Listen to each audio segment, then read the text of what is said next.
Hello everyone, it's me Uncle John. Today I am going to read S4 4071 Dancing with Manatees by Faith McNulty. Once I swam in clear water in a wide river. I held my breath and looked down. Swimming underwater, I could see through my mask. White sand below me, weeds swaying, a tin can gleaming, little fish darting, and my friend Woody swimming in his dark rubber suit. I came up to breathe. Woody popped up near me. He took off his mask. Did you find one? I asked. Over there, he pointed. By the raft. Alice is taking a nap. I swam toward the raft. Fins made swimming easy. I dove down into the water, and there was Alice, a great gray creature with a soft, round, rubbery lip, resting quietly on the sandy bottom. Her face was round and wrinkled. Her front flippers were like short, blunt arms. Her tail was like a ping-pong paddle. She looked like a huge toy balloon.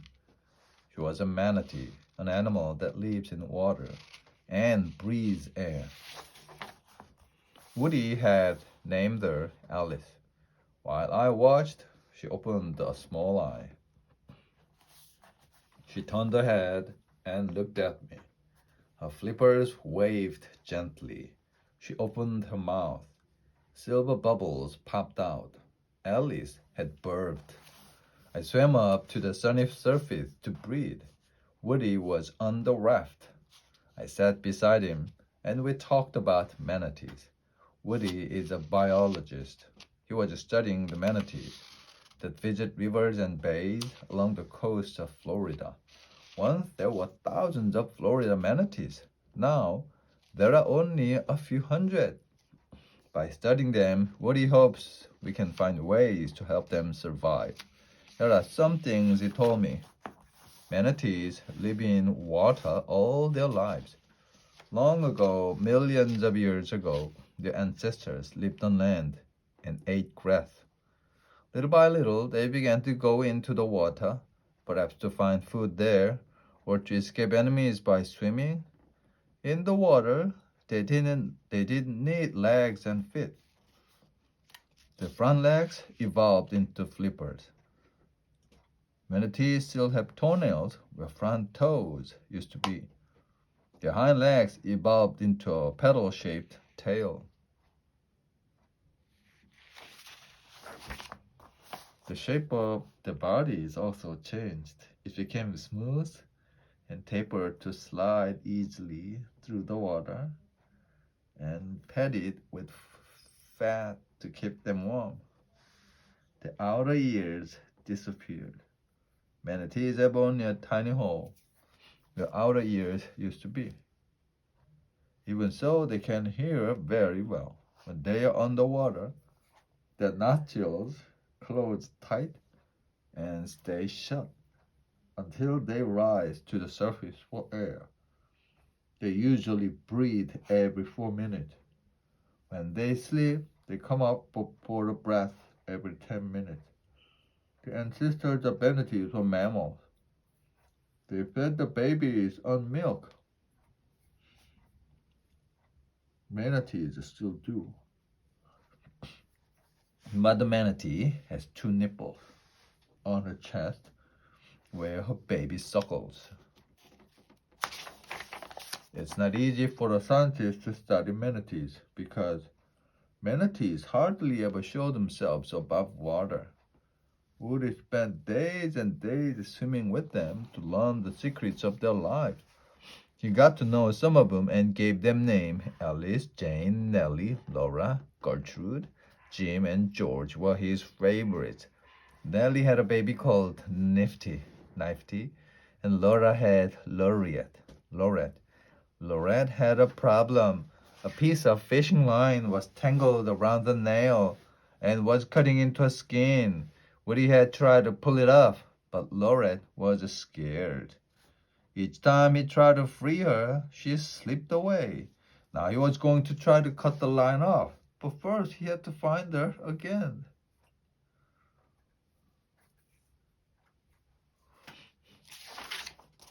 I asked Woody how he could tell which manatee was which.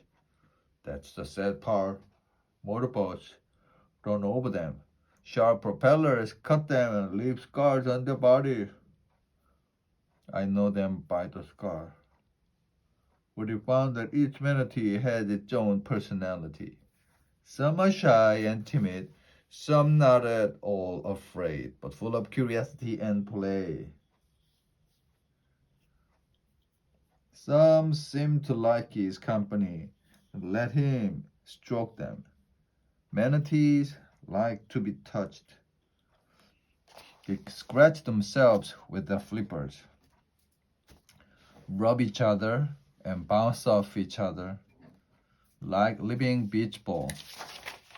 While we were talking on the raft, the sun had warmed us. Woody slipped into the water and I followed. Crystal River, where we were swimming, is perfect for watching manatees. Warm water bubbles up from a giant spring and makes a lake that narrows into a river flowing to the Gulf of Mexico, 7 miles away. Manatees need warmth. In cold weather, they leave the seashore, swim up the river, and gather at the warm spring.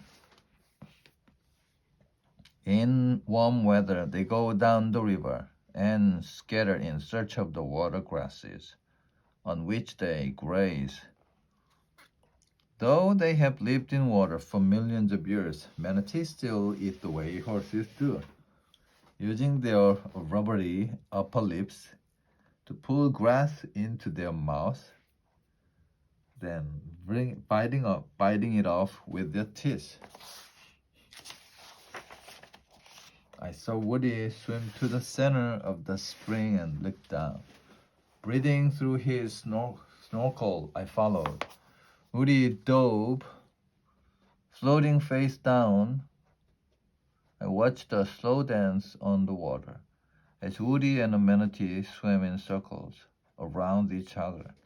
Manatee stopped and hung still in the water, staring at Woody with a look of simple curiosity. Then it moved and reached out its flippers. As though to hug him, it pressed its nose to his mouth, kissing it with its bristly snout. Woody stroked its huge back, and as the manatee turned over, he rubbed its chin and round belly. Suddenly the dance was over. The manatee flapped its great paddle tail and shot off out of sight. Back at the raft, Woody explained the kiss. Manatees use a mixture of a smell and taste the way land animals use smell alone. Manatees often seem to kiss each other. They are probably doing what land animals do when they touch noses, getting and giving a message. Manatee wasn't kissing Woody. Was wondering who he was. Manatees have scent glands under their chin, forelegs, and tail. They rub these on logs or stone, leaving a scent message for other manatees. A scent message might say, "Hi there, wherever you are, sorry I missed you. See you later." Males and females live separate lives, except at mating time. Males check scent posts, hoping they will find the scent of a female that is ready to mate. When that happens, all the males in the neighborhood gather round her, following her wherever she goes. She leads them all in a merry dance, twisting and turning to get away. The males chase her with squeals and grunts. They give her no peace, until at last she decides to mate. 1 year and 1 month later, a baby is born. It is born underwater and swims to the surface for its first breath. It makes squeaky sounds, and its mother answers. If it is frightened, it screams. Mother and baby know each other's voices and constantly talk. The baby followed its mother closely for 2 years. When she sleeps, the baby sleeps, resting on her back. As it grows older, the young manatees plays with other youngsters. They bump and chase and play tag. They like toys. Woody told me he saw a manatee carrying a bottle in its mouth. Another rolling a can on the sandy bottom. They are curious about any new object. They have nibbled his flippers, munched on his ankle rope, and tried to carry up his underwater thermometer. Later that day, Woody and I found Laura and Laurette. They were grazing near the shore. I could see the fishing line cutting into Laurette's flesh. Mother and baby stared at us as we swam near. Suddenly Laura flapped the tail. She and Laura disappeared in a cloud of swirling sand.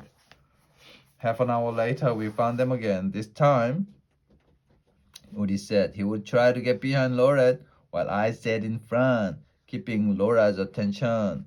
I swam slowly toward them. When the manatee stopped eating and looked at me, I stayed still, slowly waving my flippered feet.